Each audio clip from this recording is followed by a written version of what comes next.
Chapter 4. But sleep, in the long run, proves greater than all emotions. His thoughts soon wandered again.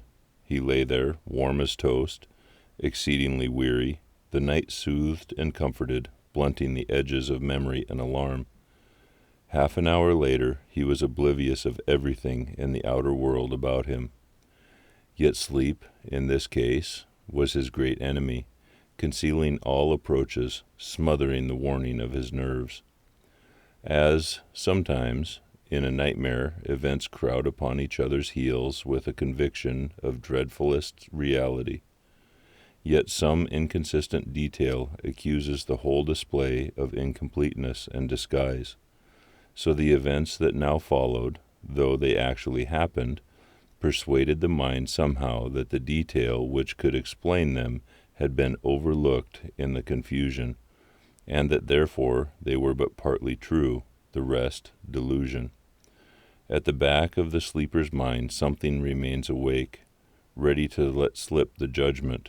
All this is not quite real. When you wake up, you'll understand. And thus, in a way, it was with Simpson. The events, not wholly inexplicable or incredible in themselves, yet remain for the man who saw and heard them a sequence of separate facts of cold horror, because the little piece that might have made the puzzle clear lay concealed or overlooked.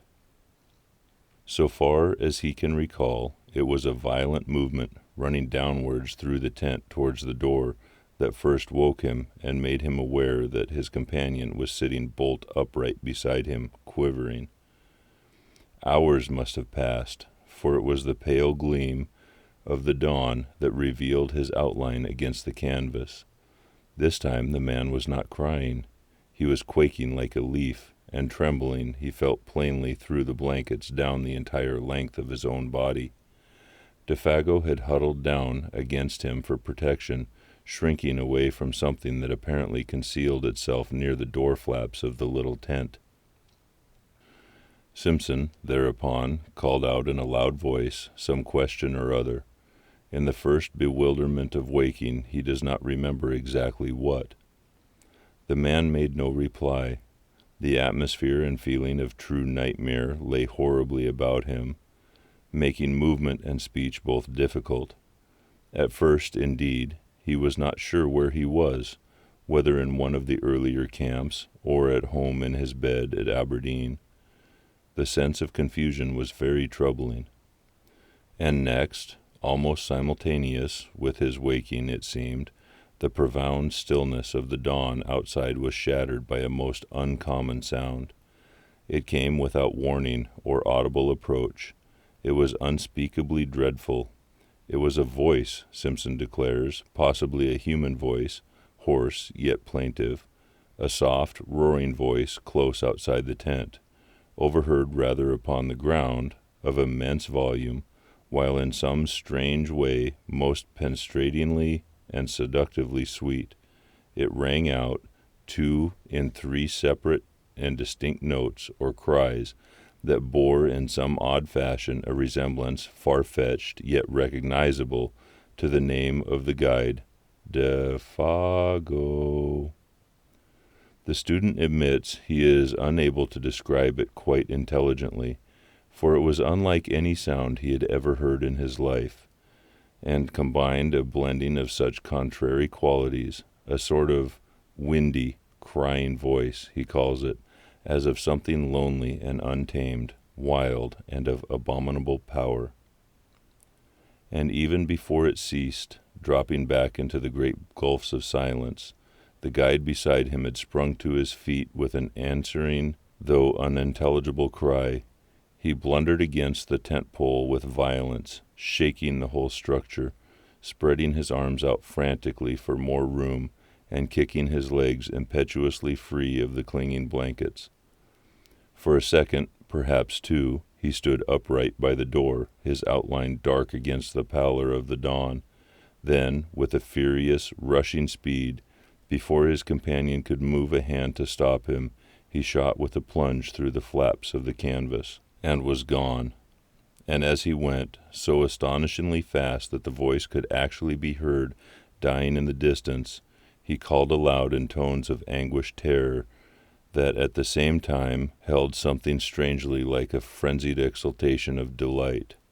"Oh, oh, my feet of fire, my burning feet of fire, oh, oh, this height and fiery speed." And then the distance quickly buried it, and the deep silence of very early morning descended upon the forest as before. It had all come about with such rapidity that, but for the evidence of the empty bed beside him, Simpson could have almost believed it to have been a memory of a nightmare carried over from sleep. He still felt the warm pressure of the vanished body against his side. There lay the twisted blankets in a heap. The very tent yet trembled with the vehemence of an impetuous departure. The strange words rang in his ears, as though he still heard them in the distance, a wild language of suddenly stricken mind.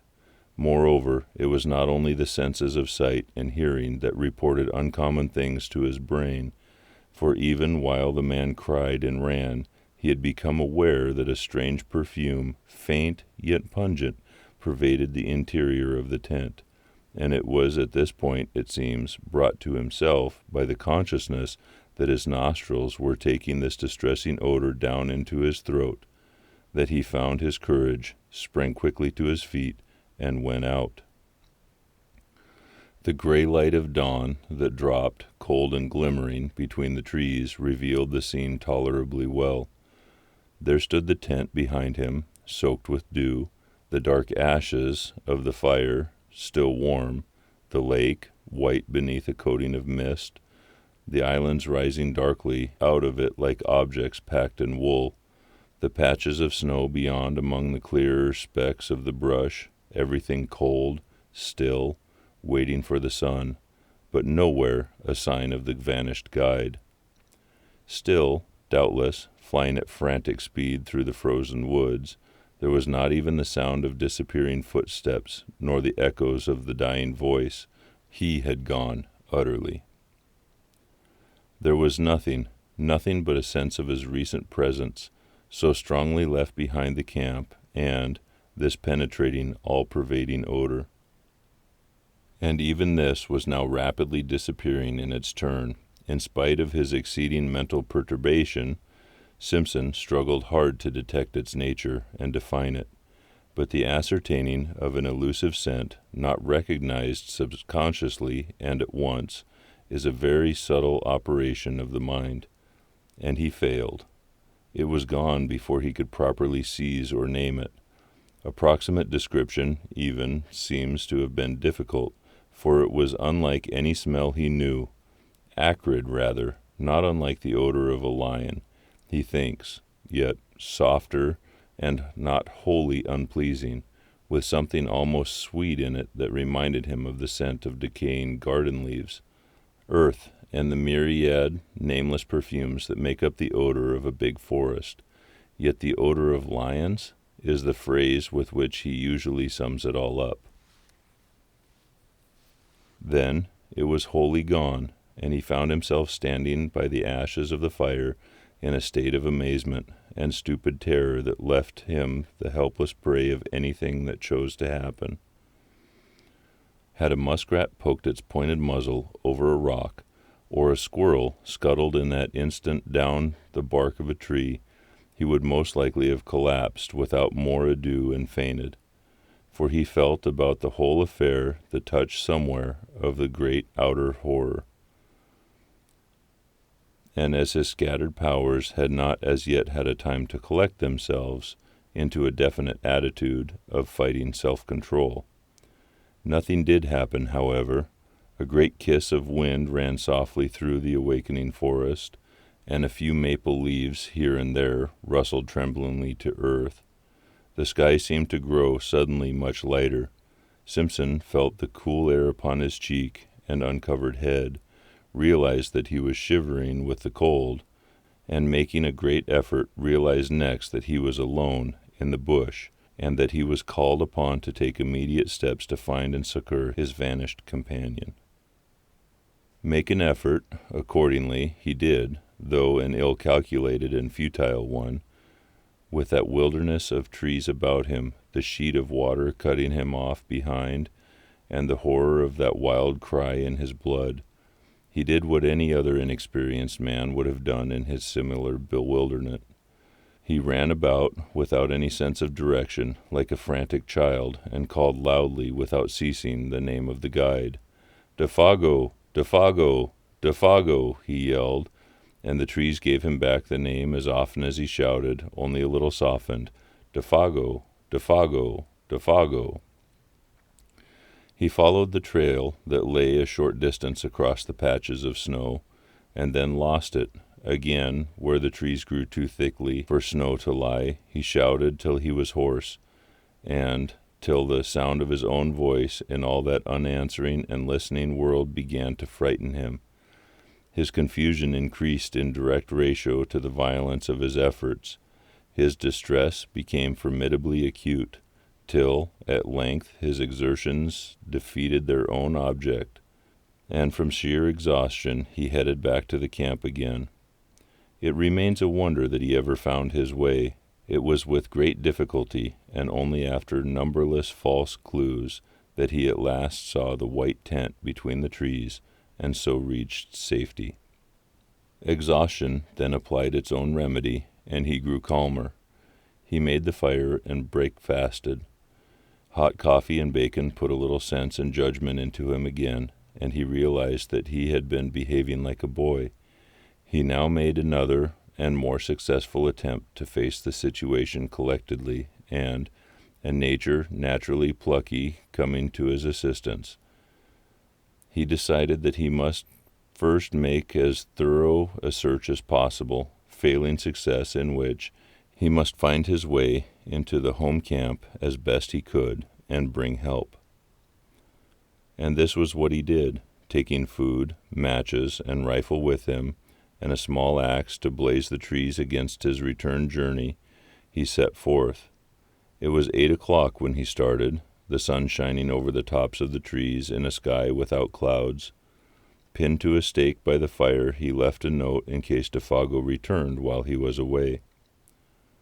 This time, according to a careful plan, he took a new direction, intending to make a wide sweep that must sooner or later cut into indications of the guide's trail, and, before he had gone a quarter of a mile, he came across the tracks of a large animal in the snow, and beside it the light and smaller tracks of what were beyond questioning human feet, the feet of Defago.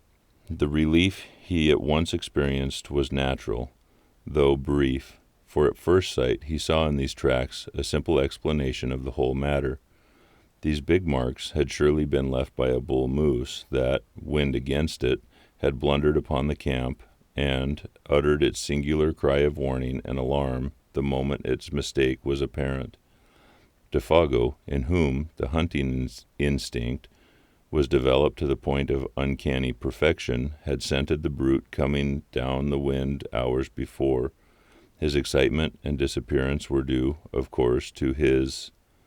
Then the impossible explanation at which he grasped faded, as common sense showed him mercilessly that none of this was true.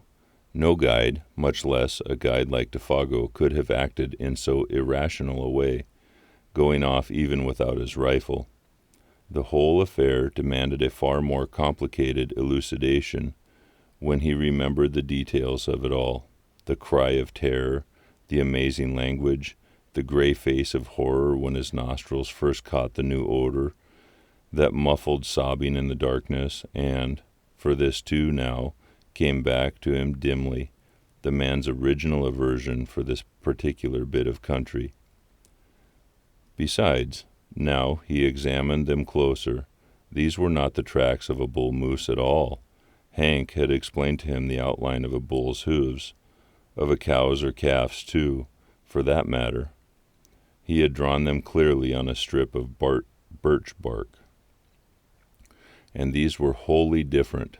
They were big, round, ample, and with no pointed outline as of sharp hooves. He wondered for a moment whether bear tracks were like that.